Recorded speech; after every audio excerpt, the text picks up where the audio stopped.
हाबिल और काबिल की आने वाले एपिसोड में आप देखेंगे कि जो बहरम कादिर से कह रही होगी कि हारिस को मेरे पेरेंट्स से इस तरह बात नहीं करनी चाहिए थी, तो कादिर भी कहने लगेगा कि तुम्हें अपनी कंप्लेंट्स की फ़िक्र है, तुम्हें मेरी बहन की कोई फ़िक्र नहीं है, उसका निकाह टूटा है, हमें सिर्फ और सिर्फ उसकी इमोशंस की फ़िक्र होनी चाहिए। हुरम कहती है कि तुम भी मुझे गलत समझ रहे हो और तुम्हें क्या लगता है कि मुझे हुरम की फ़िक्र नहीं है। कादिर कहता है कि तुम्हें अब ये बातें नहीं कहनी चाहिए कि हारिस ने तुमसे और तुम्हारे पेरेंट्स से तेज़ लहजे में बात की, और दूसरी तरफ अब हारिस की माँ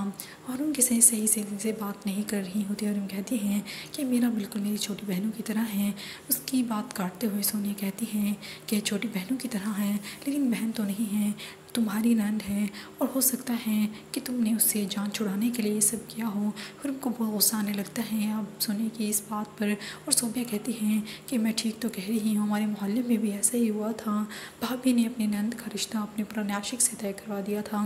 अब ये सब बातें हुरम बर्दाश्त नहीं कर पाती क्योंकि हारिस भी उससे बहुत बदतमीज़ी करता है, इसलिए वो घर छोड़ कर आ जाती हैं। फिर उसकी माँ सवाल करती है क्या तुम्हें कादिर ने भी नहीं रोका। हुरम बताती है कि कादिर ने बहुत कोशिश की, वो मेरी साइड भी ले रहा था, लेकिन मैंने उसकी बात नहीं मानी। आपको पता तो है कि हारिस कितना बदतमीज़ है और किस तरह डिग्रेड करता है,